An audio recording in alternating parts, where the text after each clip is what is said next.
AITAH for telling my brother-in-law he's a pathetic loser after he called my wife a bitch. I am 35, and have been married to my wife Mona, 35, for 13 years now.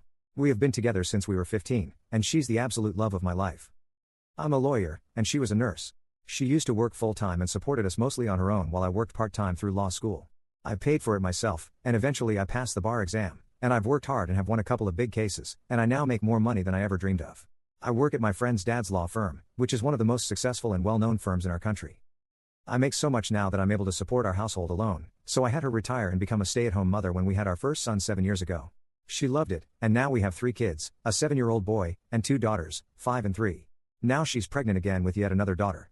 We love them all and decided 4 is enough for us, so she's our last baby. I hoped for another boy, but another girl is just as precious. Being a dad, a girl is honestly such a blessing. Last night we were over at my in-laws' house. My father-in-law passed away 15 years ago, so it's just my mother-in-law and little brother-in-law who live there. My wife and mother-in-law were excitedly talking about the pregnancy and discussing baby names, when her brother, out of nowhere, called her a bitch. He asked her how many times she gonna be opening her legs for me, and that their dad would be disappointed in how much of a slut his daughter turned out to be. My wife started crying and I got furious at him. I called him a pathetic loser with no life who's still living with his mom at 23 with no college or life, or anything going on in his pathetic life, and that his dad was a good man and that he'll never be half the man he was. He started yelling at me to get out of his house, and so I took my wife and the kids home. My mother-in-law kept begging me to stay, but I didn't. My wife says I went too hard on her brother and that he's just a kid.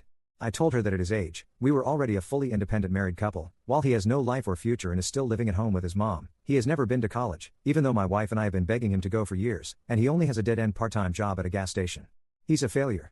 This wasn't the first time he said something like that. He had said before that my wife was with me just for the money, which was absolutely not true, because for years she was way more successful than me and she stuck right with me at my lowest. This was just the first time I really stopped his bullshit and said it how it is. Am I the asshole?